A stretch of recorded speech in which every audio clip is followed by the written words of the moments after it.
டேய் சைக்கோ கணேஷ், நீ முதல்ல மனுஷனா பேயான்னு சொல்டா. டேய் எழிலு, யார பாத்துறா மனுஷனா பேயான்னு கேக்குற? டேய் உன்னை பத்தி தான்டா சொன்னேன். ஏண்டா நீ தான் செத்து போய் புதைச்சி அப்புறம் எரிச்சிட்டாங்களேடா, அப்புறம் எப்படா நீ உயிரோட வந்திருக்க? என்னங்க, இனி எப்படியாவது கூட்டிட்டு போயிடுங்க. இந்த சைக்கோ கிட்ட மாட்டிட்டு நான் முழிக்கிறேங்க. இவனெல்லாம் மனுஷ கல்யாணம் பண்ணிப்பானா? முத தடவை பண்ணதே என்னால தாங்க முடியல, இப்ப ரெண்டாவது தடவை வர கல்யாணம் பண்ணுங்கிறான். டேய் கணேஷே, ஒழுங்கு மரியாதையா அமிர்தாவைங்க கூட அனுப்பிடு, அல்லாட்டி உன்னை என்ன செய்வனே தெரியாதுடா. நான் யாருன்னு நினைச்சேன்? பாக்கியலட்சுமிடா, பல பிரச்சனைகளை பார்த்தவள நானு.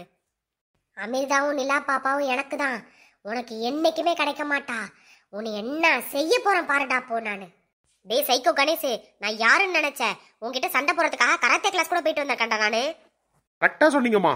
முதல்ல இவனை கொன்னுட்டு அந்த பணத்தை 10 தடவை ஊத்தி எரிக்கணும், அப்பதான் இவனை திரும்பி ஏஞ்சி வரமாட்டான். டேய் எழிலே, அமிர்தா எனக்கு தான்டா. என்னை கொன்னு போட்டாலும் எரிச்சாலும் புதைச்சாலும் நான் திரும்பி எழுந்து வருவேன்டா, வருவேன்டா, வருவேன்டா. டேய் நீலாம் ஒரு மனுஷனாடா? உன் கூடலாம் மனுஷன் குடும்பம் நடத்த முடியுமாடா? நான் இப்படி திட்டியே சிரிச்சிட்டு நிக்கிறேடா, வெக்கமே இல்லாம. சை! டேய் கணேஷே, நான் யாருன்னு தெரியாது. நான் சிங்க பெண்டா, சிங்க பெண்டா, சிங்க பெண்டா. அம்மா, இங்கே வந்து பிரச்சனையை மூட்டாம வெளியில போமா. எங்க வந்து எந்த நேரத்துல டயலாக பேசிட்டு இருக்க? சிங்க பெண்ணு அசிங்க பெண்ணுன்னு போமா அங்கிட்டு. வாமீர் தான், நம்ம கல்யாணம் பண்ணிக்கலாம்.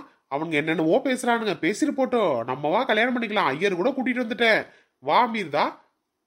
இந்த கல்யாணம் நடக்குமா நடக்காதுன்னு நாளைக்கு எபிசோட்ல பாருங்க. அப்படியே சப்ஸ்கிரைப் பண்ணுங்க. ஆனா அந்த கணேஷ் பையில மட்டும் நம்பாதீங்க.